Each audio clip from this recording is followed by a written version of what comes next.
ಸಿದ್ದು ಅವರೇ, ಅವನು ಯಾರು ಅಂತ ಗೊತ್ತಾಯ್ತಾ?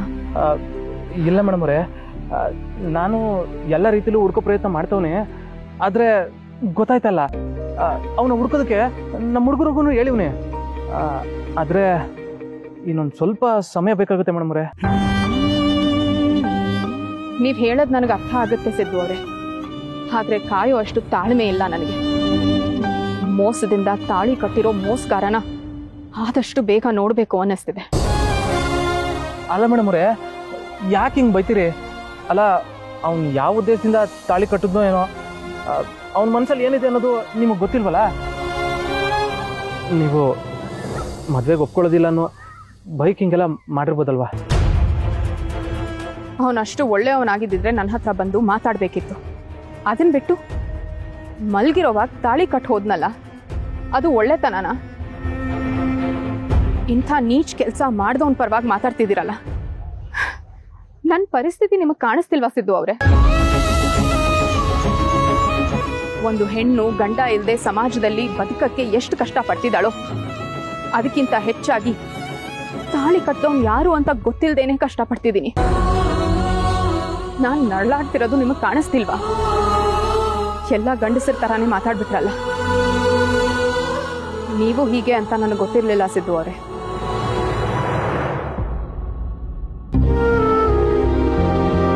ಹಾಯ್ ಪೂರ್ವಿ ಅವರೇ. ಹಾಯ್. ಸಿದ್ದು ಅವ್ರನ್ನ ನೋಡಕ್ ಬಂದ್ರ? ನೀವ್ ಮಾತಾಡ್ಕೊಳ್ಳಿ, ನಂಗೆ ಸ್ವಲ್ಪ ಕೆಲಸ ಇದೆ, ನಾನು ಹೊರಡ್ತೀನಿ. ಸರಿ.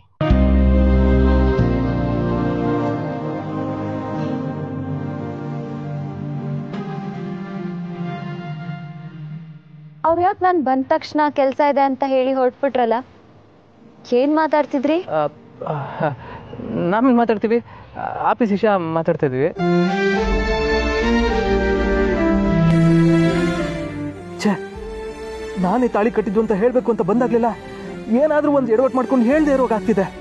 ದೇವ್ರೆ, ಇದಕ್ಕೆ ನೀನು ಯಾವಾಗಪ್ಪ ಮುಕ್ತಿ ಕೊಡ್ತೀಯಾ? ನಂಗಂತೂ ದಾರಿ ಕಾಣ್ತಿಲ್ಲ, ನೀನೇ ದಾರಿ ತೋರಿಸು.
ಇದೇನಿದು?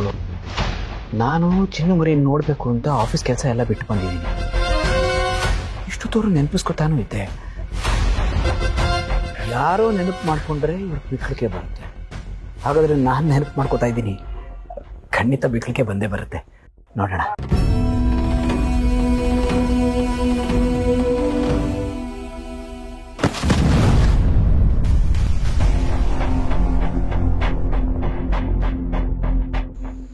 ಬಂದಿರೋ ಆಗಿದೆಯಲ್ಲ, ಯಾರು ಬಂದಿರ್ಬೋದು?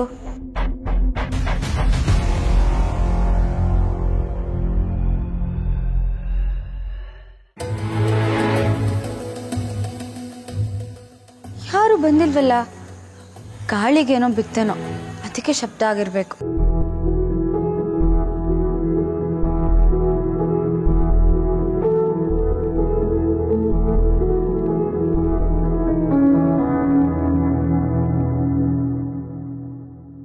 ಒಮ್ಮೆ ನಿನ್ನನ್ನು ಕಣ್ತುಂಬ ಕಾಣುವ ಆಸೆಯಲ್ಲಿರುವೆ, ಭುವಿಯಲ್ಲೋ ಬಾನಲ್ಲೋ ಇನ್ನೆಲ್ಲೋ ನಾ ಕಾಣೆ. ಒಮ್ಮೆ ನಿನ್ನನ್ನು ಕಣ್ತುಂಬ ಕಾಣುವ ಆಸೆಯಲ್ಲಿರುವೆ, ಅರಳಿರುವ ಹೂವಿನಲ್ಲೇ ನಿನ್ನ ನೋಟವ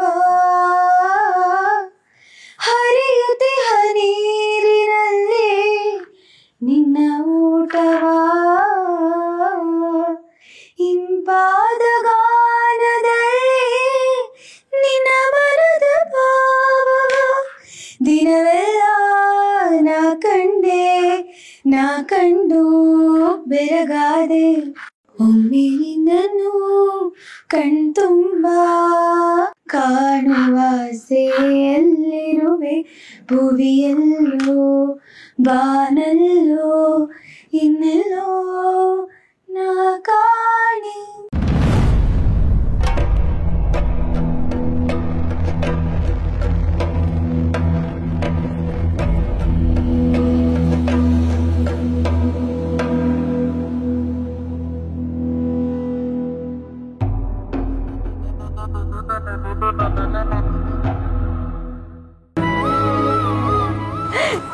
ನಂಗೆ ಗೊತ್ತಿತ್ತು ನೀವೇ ಬಂದಿರೋದು ಅಂತ. ನಾನು ಹೊರಗಡೆ ಇರ್ತೀನಿ, ನಂಗೆ ಏನಾಗ್ಬಿಡುತ್ತೋ ಅಂತ ಗಾಬರಿನಲ್ಲಿ ಕೆಲಸನೆಲ್ಲ ಬಿಟ್ಟು ಬಂದ್ರಿ ಅಲ್ವಾ. ನಾನು ಎಷ್ಟು ಪ್ರೀತಿ ಮಾಡ್ತೀರಾ ಅಲ್ಲ ನೀವು. ನನಗೂ ಅಷ್ಟೇ ಚಿನ್ನಮರಿ, ನಿಮ್ಮನ್ನ ಬಿಟ್ಟು ಒಂದು ಕ್ಷಣನೂ ಇರೋಕ್ಕಾಗೋದಿಲ್ಲ. ನಾನು ಆಫೀಸಲ್ಲಿದ್ದರೂ ನನ್ನ ಮನಸ್ಸೆಲ್ಲ ಇಲ್ಲೇ ನಿಮ್ಮಲ್ಲೇ ಇರುತ್ತೆ. ಅದೇ ಮತ್ತೆ ನಾನು ನೆನ್ಪು ಬಂದ್ಬಿಟ್ಟೆ ಅಂತ ಕೆಲಸನೆಲ್ಲ ಬಿಟ್ಟು ಹೀಗೆ ಬಂದ್ಬಿಡಕ್ಕಾಗತ್ತಾ? ಶಬ್ದ ಬಂದಾಗಲೇ ಅಂದ್ಕೊಂಡೆ ನೀವೇ ಬಂದಿರೋದು ಅಂತ. ನಿಮ್ ಬಿಟ್ರೆ ಇನ್ಯಾರು ಬರಕ್ ಸಾಧ್ಯ? ಅದಕ್ಕೆ ನಿಮ್ಮನ್ನ ನೆನ್ಸ್ಕೊಂಡು ಹಾಡ್ತಾ ಇದ್ದೆ. ನಾನು ನಿಮ್ಮನ್ನ ನೋಡೋಕೆ ಬರಲಿಲ್ಲ ಜಾನ್ವಿ ಅವರೇ. ನಾನು ಇಲ್ಲದೆ ಇರೋ ಸಮಯದಲ್ಲಿ ನೀವು ಹೇಗಿರ್ತೀರಾ ಅಂತ ಚೆಕ್ ಮಾಡಕ್ಕೆ ಬಂದೆ. ನಾನು ಕೊಟ್ಟಿರೋ ಫ್ರೀಡಮ್ನ ಎಲ್ಲಿ ಮಿಸ್ಯೂಸ್ ಮಾಡ್ಕೋತಿದ್ದೀರೋ ಅನ್ನೋ ಭಯದಿಂದ ಬಂದೆ. ನೀವು ನಿಜವಾಗ್ಲೂ ನನ್ನ ಜಾಹ್ನವಿ ಆಗಿರ್ತೀರೋ ಇಲ್ವೋ ಅಂತ ತಿಳ್ಕೊಳಕ್ಕೆ ಬಂದೆ. ಹೌದು ಚಿನ್ನಮರಿ, ನಾನು ಇಲ್ಲಿಗೆ ಬಂದಾಗ್ಲಿಂದ ನಿಮ್ಮನ್ನು ನೆನಪಿಸ್ಕೊತಾನೇ ಇದ್ದೀನಿ. ಆದರೆ ನಿಮ್ಗೆ ಬಿಕ್ಕಳಿಕೆನೇ ಬರಲಿಲ್ಲ ಅಲ್ವಾ? ಅಂತ ವಿಚಿತ್ರ. ಹೌದಾ? ಅರೆ ಜಾನ್ವಿ ಅವರೇ, ನಾನು ಹೋಗಿ ನೀರು ತಂದುಬಿಡ್ತೀನಿ. ಬೇಡ ಬೇಡ, ಪರವಾಗಿಲ್ಲ. ನೀವಾಗಲೇ ನೆನ್ಸ್ಕೊಂಡಿದ್ದಕ್ಕೆ ನಂಗೆ ಇವಾಗ ಬಿಕ್ಕಳಿಕೆ ಬರ್ತಿದೆ ಅಷ್ಟೇ. ಇವಾಗ ನಾನು ನಿಮ್ಮ ಮುಂದೆನೇ ಇದ್ದೀನಲ್ಲ, ಯಾತಕ್ಕೆ ನೆನ್ಸ್ಕೋತೀರಾ? ಸರಿ ಸರಿ.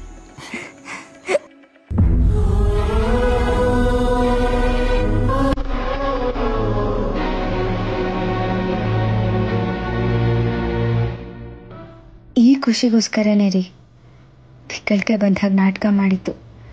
ಇಲ್ಲದೆ ಹೋದರೆ ನೀವು ಬೇಜಾರಾಗ್ತಿದ್ರಿ. ಅದನ್ನ ನನ್ನ ಕೈಲಿ ನೋಡೋಕ್ಕಾಗಲ್ಲ. ಹಾಗೆ ನಿಮ್ಮನ್ನ ಬಿಟ್ಟು ನಾನು ಎಲ್ಲೂ ಹೋಗೋದಿಲ್ಲ.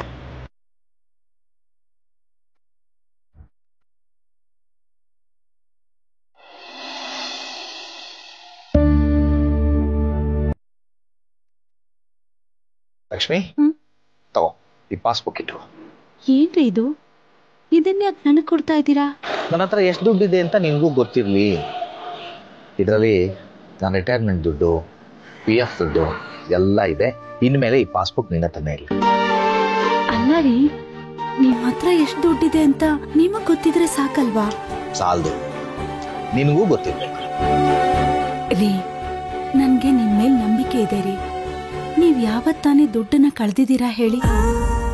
ನಾನಾದ್ರೆ ಅದಕ್ಕೆ ಇದಕ್ಕೆ ಅಂತ ಖರ್ಚು ಮಾಡ್ಬಿಡ್ತೀನಿ. ಆದ್ರೆ ನೀವು ಯಾವತ್ತೂ ಹಾಗೆ ಮಾಡ್ದವ್ರಲ್ಲ. ಇರೋ ದುಡ್ಡನ್ನ ಜೋಪಾನವಾಗಿಡ್ತೀರಾ. ದುಡ್ಡನ್ನ ಜೋಪಾನವಾಗಿಡ್ಬೋದು, ಆದ್ರೆ ಮನುಷ್ಯನ್ಗೆ ಯಾವ ಗ್ಯಾರಂಟಿ? ನಾಳೆ ದಿನ ನನಗೆ ಏನೋ ಆಯ್ತಪ್ಪ. ರೀ, ಏನ್ರಿ ಇದು? ಬಿಡ್ತು ಅನ್ನಿ. ಯಾಕೆ ಹೀಗೆಲ್ಲ ಮಾತಾಡ್ತಿದ್ದೀರಾ? ಇದನ್ನೆಲ್ಲ ಹೇಳೋಕೆ ನನ್ನನ್ನ ಅಲ್ಲಿಂದ ಇಲ್ಲಿ ಕರ್ಕೊಂಡ್ ಬಂದ್ರಾ? ಆಯ್ತಾಯ್ತು, ಸುಮ್ಮನೆ ಮಾತು ಕೇಳಿದೆ ಅಷ್ಟೇ. ನೋಡ್ ಲಕ್ಷ್ಮಿ, ಇಷ್ಟ ದಿನ ನಿನ್ನ ಹತ್ರ ನಾನು ಯಾವ ವಿಷಯನೂ ಮುಚ್ಚಿಲ್ಲ. ದುಡ್ಡು ಎಷ್ಟಿದೆ ಅಂತ ನಿನಗೆ ಗೊತ್ತಿರಲಿ, ಅದಕ್ಕೆ ಹೇಳ್ತಾ ಇದ್ದೀನಿ. ಅಬ್ಬಾ, ಈಗ ನನ್ನ ಮನಸ್ಸಿಗೆ ನಿರಾಳ ಆಯ್ತು ನೋಡು. ಲಕ್ಷ್ಮಿ, ಈ ದುಡ್ಡಲ್ಲಿ ನಮ್ಮ ಮಗಳ ಮದುವೆನ ಧಾಮ್ ಧೂಮ್ ಅಂತ ಮಾಡೋಣ.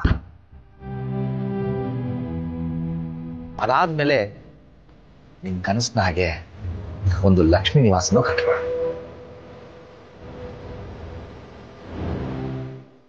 ಲಕ್ಷ್ಮಿ, ಲಕ್ಷ್ಮಿ, ಯಾಕೆ ಏನಾಯ್ತು? ಏನಿಲ್ಲ ರೀ, ಮನೆ ವಿಷಯ ಮಾತಾಡಿದ್ರಲ್ಲ, ಅದಕ್ಕೆ ಏನ್ ಹೇಳ್ಬೇಕು ಅಂತ ಗೊತ್ತಾಗ್ಲಿಲ್ಲ. ನೀವ್ ಹೇಳ್ದ ಹಾಗೆ ನಾವು ಮೊದ್ಲು ಮನೇನ್ ಕಟ್ಬಿಡೋಣ. ಈ ಮಾತು ನೀನ್ ಹೇಳ್ತಾ ಇದ್ಯಾ? ಏನಾಯ್ತು? ಇಷ್ಟ ದಿನ ಮದ್ವೆ ಮಾಡೋಣ ಅಂತಿರೋಳು ಇವ್ ಮನೆ ಕಟ್ಟೋಣ ಅಂತ ಇದ್ಯಾ? ಏನೋ ಮರ್ತ್ಬಿಟ್ಯಾ? ನಮ್ ಭಾವನನ್ ಮದ್ವೆ ಮಾಡ್ಬೇಕು ಮೊದ್ಲು. ಇಲ್ಲ ರೀ, ಅದನ್ನ ಹೇಗ್ ಮರೆಯಕ್ಕಾಗತ್ತೆ? ಅದು ಕೂಡ ನಾವ್ ಅನ್ಕೊಂಡ್ ಹಾಗೆ ಆಗತ್ತೆ. ಅದರ ಜೊತೆ ಮನೆ ಕಟ್ಟೋದ್ರ ಕಡೆ ಕೂಡ ಗಮನ ಕೊಡೋಣ, ಸರಿನಾ? ಸರಿ ಲಕ್ಷ್ಮಿ, ನಿನ್ ಸಂತೋಷನು ನನ್ನ ಸಂತೋಷ. ನೀನು ಯಾವ್ದು ಮೊದಲು ಮಾಡ್ಬೇಕು ಅಂತ ಹೇಳು, ಅದನ್ನೇ ಮಾಡು. ಸರಿ ರೀ, ಹೊರಡಣ್ವಾ? ಆಯ್ತು.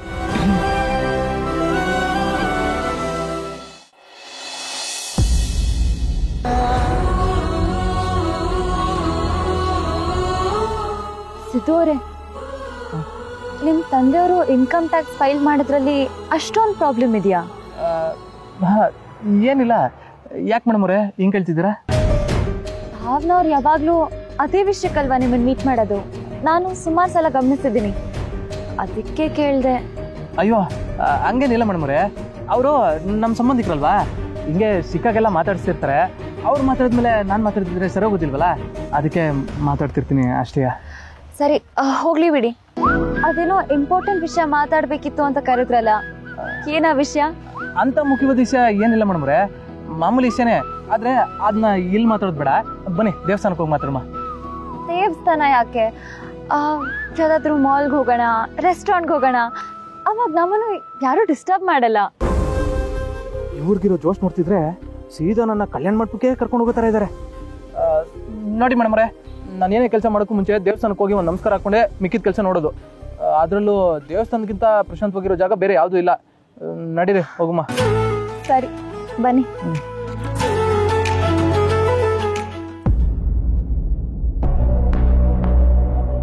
ಇವ್ರಿಗೆ ಯಾವುದೇ ಕಾರಣಕ್ಕೂ ನಾನು ಭಾವನ ಅವ್ರನ್ನ ಪ್ರೀತಿ ಮಾಡ್ತಿದ್ದೀನಿ ಅನ್ನೋ ವಿಷಯ ಗೊತ್ತಾಗಬಾರ್ದು. ಗೊತ್ತಾದ್ರೆ ಪ್ರಾಬ್ಲಮ್ ಆಗುತ್ತೆ ಅಂತ ಅದಕ್ಕೇನು ಹೇಳಿದ್ದಾರೆ. ಇನ್ಯಾಕೆ ಇವ್ರ ಮುಂದೆ ಅವ್ರನ್ನ ಮಾತಾಡೋದನ್ನ ಕಡಿಮೆ ಮಾಡಬೇಕು. ಯಾಕೆ ಯಾವಾಗಲೂ ಹೀಗೆ ನೀವೇ ಮಾತಾಡ್ಕೊಳ್ತಿರ್ತೀರಾ? ಹಂಗೇನಿಲ್ಲ, ನಡೀರಿ ಬನ್ನಿ.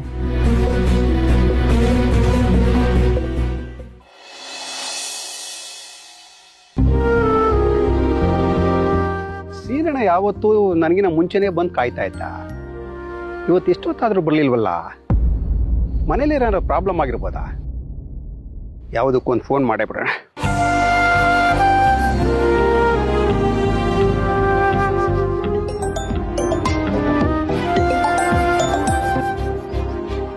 ಹೇಳು ಚಿನ್ನಪ್ಪ. ಸೀರಣ, ಇಷ್ಟೊತ್ತಾದರೂ ಬರಲಿಲ್ವಲ್ಲ? ಏನು ಬರ್ತೀಯೋ ಇಲ್ವೋ? ಬರ್ತಾ ಇದೀನಪ್ಪ. ಅಲ್ಲ, ನೀನು ಎಲ್ಲಿದೆ ಹೇಳಪ್ಪ, ಅಲ್ಲಿಗೆ ಆಟ ತಂದ್ಬಿಡ್ತೀನಿ. ಅಲ್ಲೇ ತಿರುಗಿ ನೋಡು.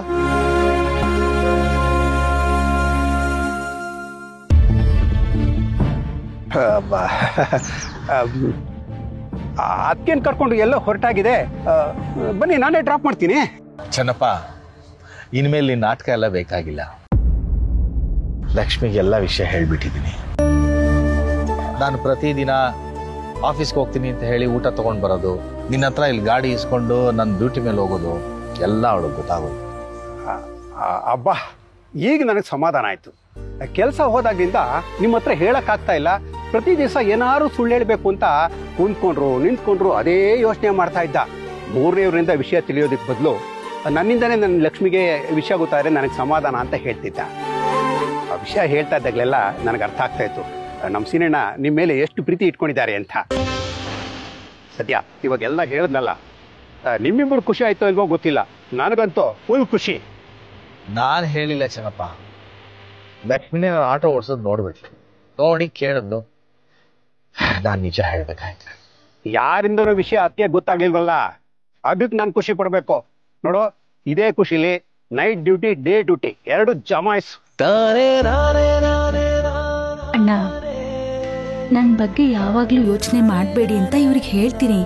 ಸಮಯಕ್ಕೆ ಸರಿಯಾಗಿ ಊಟ ತಿಂಡಿ ಮಾಡಿದ್ರೆ ಇವ್ರು ಆರೋಗ್ಯವಾಗಿದ್ರೆ ನನ್ಗೆ ಅಷ್ಟೇ ಸಾಕಣ್ಣ. ಅದಕ್ಕೆ ತಾನೇ ಈ ವಿಷಯ ಎಲ್ಲ ಗೊತ್ತಾದ್ರೂ ಹೊರಗಡೆ ತಿನ್ಬಾರ್ದು ಅಂತ ಮನೆ ಊಟನೇ ಕಳಿಸ್ತಾ ಇದ್ದಾಳೆ. ನಿಮ್ಮಿಬ್ರು ಈ ಪ್ರೀತಿ ಒಗ್ಗಟ್ಟೆ ನಾನು ತುಂಬಾ ಖುಷಿ ಕೊಡ್ತಾ ಇರೋದು. ಈಗಿನ ಕಾಲದಲ್ಲಿ ಮದುವೆ ಆಗಿ 3ನೇ ದಿವಸಕ್ಕೆ ಸಣ್ಣ ಸಣ್ಣ ಕಾರಣಗಳಿಗೆ ದಂಪತಿಗಳು ದೂರ ಆಗ್ತಾ ಇದ್ದಾರೆ. ಅಂಥವ್ರು ಜೀವನದಲ್ಲಿ ಹೇಗೆ ಅನ್ಯೋನ್ಯತೆಯಿಂದ ಇರಬೇಕು ಅನ್ನೋದನ್ನ ನಿಮ್ಮಿಂದ ಕಲಿಬೇಕು. ನೋಡೋಣ, ತಗೋಕಿ. ಇನ್ನ ನಾನು ಬರ್ಲಾ? ಬರ್ತೀರತ್ಕೆ. ಆಯ್ತಣ್ಣ. ಲಕ್ಷ್ಮಿ, ನೀನು ಹೆಂಗಿದ್ರು ಬಂದಿದ್ಯಾ, ಒಂದ್ಸಲ ಎದುರುಗಡೆ ಬಂದ್ಬಿಡು. ಆಯ್ತು.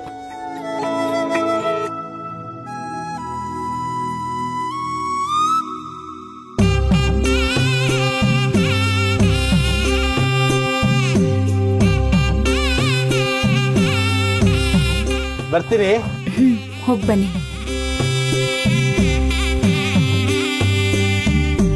ಜೀವನ ಪೂರ್ತಿ ಕೆಲ್ಸ ಅಂತ ದುಡ್ದಿದ್ದೇ ಆಯ್ತು. ರಿಟೈರ್ಮೆಂಟ್ ಆದ್ಮೇಲಾದ್ರೂ ಮನೇಲಿ ಇದ್ಕೊಂಡು ವಿಶ್ರಾಂತಿ ತಗೋತಾರೆ ಅನ್ಕೊಂಡ್ರೆ ಈಗ್ಲೂ ದುಡಿಯೋ ಹಾಗಾಗೋಯ್ತು.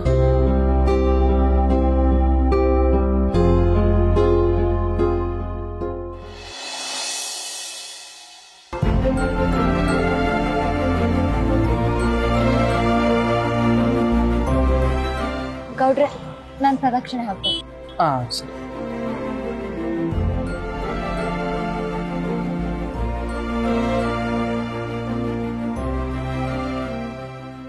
ದೇವ್ರೆ, ನನ್ನ ಸಮಸ್ಯೆಗೆ ಆದಷ್ಟು ಬೇಗ ಒಂದು ಪರಿಹಾರ ಕೊಡಪ್ಪ.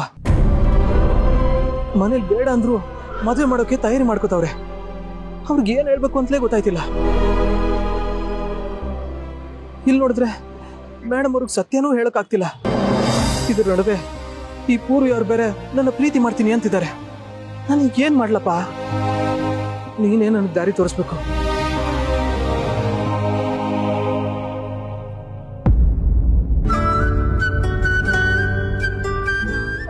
ಲಕ್ಷ್ಮತೆ.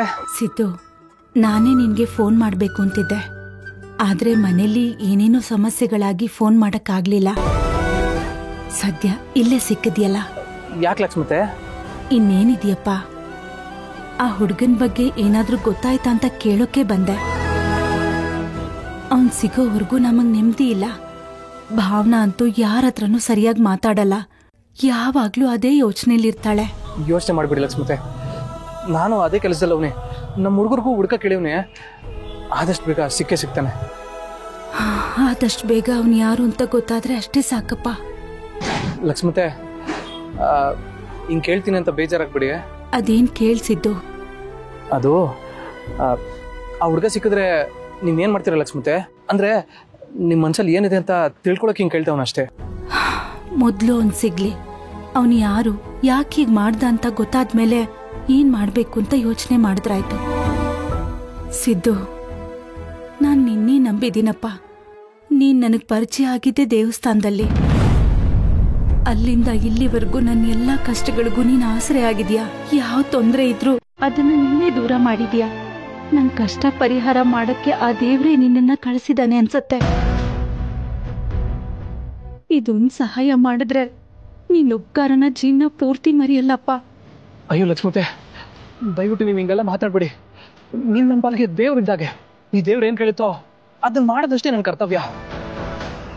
ಖಂಡಿತ ಅವನೆಲ್ಲೇ ಇದ್ರು ಹುಡುಕಿನ ಮುಂದೆ ನಿಲ್ಸೋ ಜವಾಬ್ದಾರಿ ನಂದು. ಸರಿನಪ್ಪ, ನಾನ್ ದೇವ್ರ ದರ್ಶನ ಮಾಡ್ಕೊಂಡ್ ಬರ್ತೀನಿ. ಸರಿ ಲಕ್ಷ್ಮತೆ.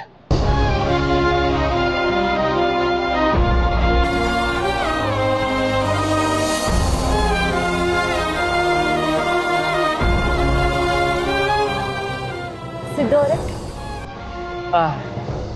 ಅವ್ರೇನು ನೀವ್ ಎಲ್ಲ ಹೋದ್ರು ಸಿಗ್ತಾರಲ್ಲ. ಇಂಥವ್ರು ಸಿಗೋಕ್ಕೂ ಪುಣ್ಯ ಮಾಡಿರ್ಬೇಕಲ್ವಾ? ಏನೋ ಗೊತ್ತಿಲ್ಲ, ಅವ್ರಿಗೆ ನನ್ ಕಂಡ್ರೆ ಶಾನೆ ಪ್ರೀತಿ. ಅದಕ್ಕೆ ನನ್ನ ಎಲ್ಲಿ ಕನ್ಸಿದ್ರು ಮಾತಾಡಿಸ್ತಾರೆ. ಸರಿ ಆಯ್ತು. ಅದೇನೋ ಹೇಳ್ಬೇಕಿತ್ತು ಅಂತ ಹೇಳ್ತಿದ್ರಲ್ಲ, ಹೇಳಿ. ಬನ್ನಿ ಹೇಳ್ತೇನೆ.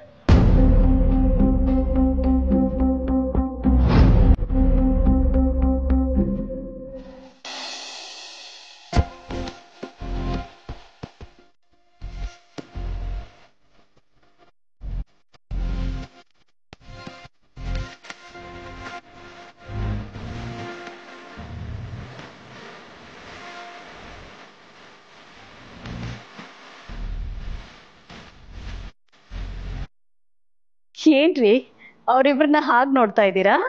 ಲಲಿತಾ, ಮಕ್ಕಳು ನೋಡ್ತಾ ನೋಡ್ತಾ ಇದ್ದ ಹಾಗೆ ಎಷ್ಟು ದೊಡ್ಡವರಾಗಿ ಬೆಳೆದು ಬಿಡ್ತಾರಲ್ಲ. ನಿನ್ನೆ ಮೊನ್ನೆ ನಮ್ಮ ಎದೆ ಮೇಲೆ ಆಡ್ತಿದ್ದ ಮಕ್ಕಳು ಇವತ್ತು ನಮ್ಮ ಎದೆ ಎತ್ತರಕ್ಕೆ ಬೆಳೆದಿದ್ದಾರೆ. ನಮ್ಮ ಕೈ ಹಿಡ್ಕೊಂಡು ನಮ್ಮ ಮಾರ್ಗದರ್ಶನದಲ್ಲಿ ನಮ್ಮ ಮಾತು ಕೇಳ್ಕೊಂಡು ಬೆಳೀತಿದ್ದ ಮಕ್ಕಳು ಇವತ್ತು ನಮ್ಮ ಕೈ ಹಿಡಿದು ನಮ್ಗೆ ಮಾತು ಹೇಳುವಷ್ಟು ದೊಡ್ಡವರಾಗ್ಬಿಟ್ಟಿದ್ದಾರೆ. ಮಕ್ಳು ಯಾವಾಗ್ಲೂ ಹಾಗೆ ಅಲ್ವೇನ್ರಿ? ಅವ್ರು ಎಷ್ಟೇ ಬೆಳೆದ್ರು ತಂದೆ ತಾಯಿಗಳಿಗೆ ಅವ್ರು ಇನ್ನು ಮಕ್ಕಳೇ ಅಲ್ವಾ? ಅದ್ರಲ್ಲೂ ಹೆಣ್ಮಕ್ಳು ಎಷ್ಟು ಬೇಗ ದೊಡ್ಡವರಾಗ್ಬಿಡ್ತಾರೆ ನೋಡಿ. ನೀನು ಹೇಳ್ತಾ ಇರೋದು ನಿಜ ಲಲಿತಾ. ತನು ವಿದ್ಯಾಭ್ಯಾಸ ಮುಗ್ದಿದೆ, ಅವಳ ಜವಾಬ್ದಾರಿ ನಮ್ಮ ಮೇಲೆ ಇದೆ. ಆದಷ್ಟು ಬೇಗ ಅವಳು ಮದುವೆ ಮಾಡಿ ಮುಗಿಸ್ಕೊಡ್ಬೇಕು. ಒಳ್ಳೆ ಕೆಲಸಕ್ಕೆ ಯೋಚನೆ ಯಾಕೆ ಮಾಡ್ತೀರಾ? ನೀವು ಕೇಳಿದ್ರೆ ಅವಳು ಬೇಡ ಅಂತ ಹೇಳ್ತಾಳ? ನೀನು ಹೇಳ್ತಾರ ಸರಿಯಾಗಿದೆ ಲಲಿತಾ. ಇವರಿಬ್ರು ಹೊಂದಾಣಿಕೆ ನೋಡ್ತಾ ಇದ್ರೆ ಆದಷ್ಟು ಬೇಗ ಇವರಿಬ್ರಿಗೂ ಮದುವೆ ಮಾಡಿ ಮುಗಿಸ್ಬಿಡ್ಬೇಕು. ಇವರಿಬ್ರು ಜೋಡಿ ಎಷ್ಟು ಚೆನ್ನಾಗಿದೆ ಅಲ್ವಲ್ಲ ಅಂತ. ಹೌದು ರೀ, ನಿಮಗೆ ಸರಿ ಅನ್ಸಿದ್ರೆ ತಡ ಯಾಕೆ ಮಾಡ್ತೀರಾ? ಆದಷ್ಟು ಬೇಗ ವಾಲ್ಗ ಊದಿಸ್ಬಿಡಿ. ಇದೊಂದೇ ವಿಷಯದಲ್ಲಿ ನೋಡು, ಏನೂ ತಕರಾರು ಮಾಡದೆ ಬೇಗ ಒಪ್ಕೊಳ್ತಿದ್ಯಾ. ಮಗನ ಮದುವೆ ನೋಡ್ಬೇಕು ಅಂತ ಅಷ್ಟೊಂದು ಆಸೆ ಆಗ್ತಿದ್ಯಾ? ಮಕ್ಕಳ ಮದುವೆ ನೋಡ್ಬೇಕು ಅಂತ ಯಾವ ತಾಯಿಗೆ ತಾನೇ ಆಸೆ ಇರಲ್ಲ ಹೇಳಿ? ಸರಿಯಾದ ಸಮಯದಲ್ಲಿ ಮಕ್ಕಳ ಮದುವೆ ಮಾಡಿಬಿಟ್ರೆ ಅವ್ರಿಗೂ ಬೇಗ ಜವಾಬ್ದಾರಿ ಬಂದ್ಬಿಡತ್ತೆ. ಆಗ ಅವರು ದಾರಿನೂ ತಪ್ಪಲ್ಲ. ನಿಜ ಲಲಿತಾ, ನಮ್ಮ ಮಗ ನಾವೆಷ್ಟೇ ಅವನಿಗೆ ಸ್ವಾತಂತ್ರ್ಯ ಕೊಟ್ಟಿದ್ರು ಯಾವತ್ತೂ ದಾರಿ ತಪ್ಪಿಲ್ಲ. ಮಧ್ಯ ಸ್ವಲ್ಪ ಸ್ನೇಹಿತರು ಸವಾಸ ಮಾಡಿ ಆ ಕಡೆ ಈ ಕಡೆ ಆಗಿತ್ತು, ಆದ್ರೆ ಅದನ್ನ ಆದಷ್ಟು ಬೇಗ ಅರ್ಥ ಮಾಡ್ಕೊಂಡು ಎಚ್ಚೆತ್ಕೊಂಡ್ಬಿಟ್ಟ. ಈಗ ನೋಡು, ಮನೆ ಬಿಟ್ಟು ಎಲ್ಲೂ ಹೋಗಲ್ಲ ಅಂತಾನೆ.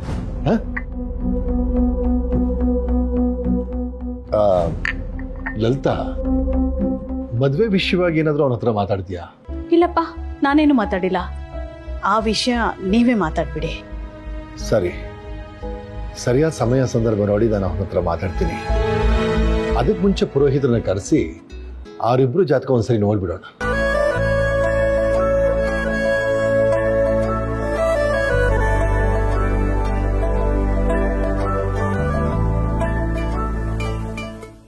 ಆದಷ್ಟು ಬೇಗ ಇವರಿಬ್ರು ಮದುವೆ ಆಗ್ಬಿಟ್ರೆ ಜಾನು ಪ್ರೀತಿಯಿಂದ ವಿಶ್ವ ಆಚೆ ಬಂದ್ಬಿಡ್ತಾನೆ.